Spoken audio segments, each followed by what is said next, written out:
Astrology simplified में आपका स्वागत है। ज्योतिष सलाह में आज हम बात करेंगे शेयर मार्केट के बारे में। जैसा कि हम कुंडली को देखेंगे तो कुंडली में जो दूसरा भाव होता है वो धन भाव कहलाता है और 11वां भाव है आपका लाभ भाव कहलाता है। तो अगर दूसरे भाव का स्वामी 11वें भाव में चला जाए और 11वें भाव का स्वामी दूसरे भाव में आ जाए तो इसको राशि परिवर्तन कहेंगे। तो ये एक अच्छा धन योग कहलाएगा। तो जो कुंडली में जितने भी अच्छे धन योग होंगे उतना आपको शेयर मार्केट से अच्छा फ़ायदा होगा। तो इसी तरह से शेयर मार्केट के लिए हम पंचम भाव को देखते हैं।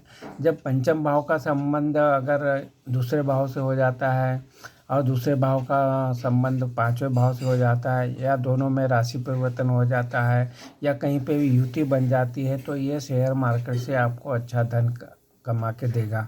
इसी तरह से लाभ भाव का और पंचम भाव का जो है 11वें भाव और पांचवें भाव का जो संबंध बनता है वो अगर राशि परिवर्तन से बन रहा हो या उनकी युति बन रही हो पंचम भाव और 11वें भाव के स्वामियों की, और वो भी युति अगर केंद्र में त्रिकोण में बन रही होगी तो ये भी एक अच्छा योग कहलाएगा।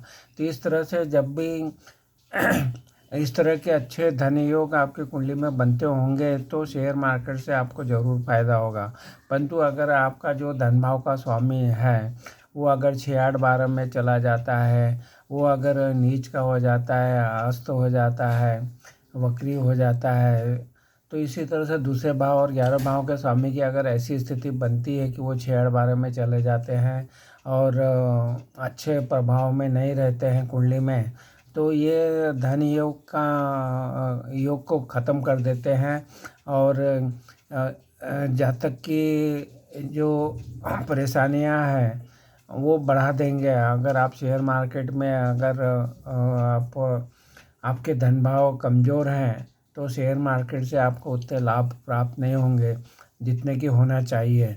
तो इस तरह से देखें कि जब भी आप पता लगाएं अपनी कुंडली में अगर इस तरह के अच्छे योग नहीं बन रहे हैं तो ये एक तरह से शेयर मार्केट में पैसा आपका अच्छी कमाई करके नहीं देगा।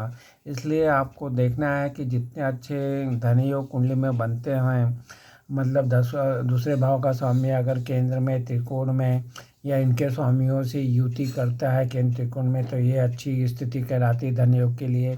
इसी तरह से 11 भाव का स्वामी का अगर केंद्र में त्रिकोण में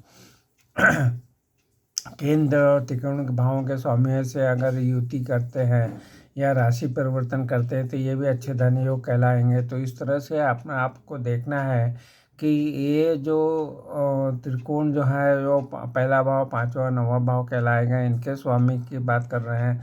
और केंद्र आने पहला, चौथा, 7वां, 10वां भाव कहलाता है, ये इनकी बात कर रहे हैं। तो केंद्र और त्रिकोण के स्वामियों के साथ में अगर दूसरे भाव और 11 भाव धन भाव और लाभ भाव के स्वामियों की युति बनती है, राशि परिवर्तन होती है, तो ये धन योग का लिए अच्छा कहलाते हैं। परंतु इसके विपरीत जैसा हमने बताया कि अगर ये जो संबंध अगर इनके अच्छे नहीं बन रहे हैं धन योगों के तो आपको शेयर मार्केट से अच्छा फ़ायदा नहीं मिलेगा। तो इसलिए पंचम भाव का और पंचम भाव का स्वामी का बलवान होना भी, अगर वो पंचम भाव का स्वामी केंद्र और त्रिकोण में धन भावों से संबंध बना रहा है और युति बना रहा है, राशि परिवर्तन कर रहा है, तो ये शेयर मार्केट से आपको ज़रूर अच्छे लाभ कमा के देंगे। तो आप अपनी कुंडली में इसको लगा के देखिए।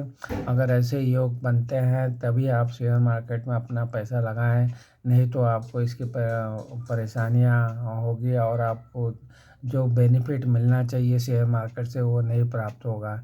ये समुचित सा वीडियो हमने बनाने का प्रयास किया। अगर विस्तृत वीडियो आपने देखना चाहते हैं तो हमारी जो चैनल है एस्ट्रोलॉजी सिंप्लीफाइड उपलब्ध वीडियो का भी आप लाभ उठा सकते हैं। और आपका वीडियो पसंद आ रहा है ज़रूर लाइक और शेयर कीजिए और चैनल को सब्सक्राइब कीजिए। आपने हमारे चैनल को सब्सक्राइब किया, वीडियो को लाइक किया, शेयर किया, इसके लिए आपका बहुत बहुत धन्यवाद।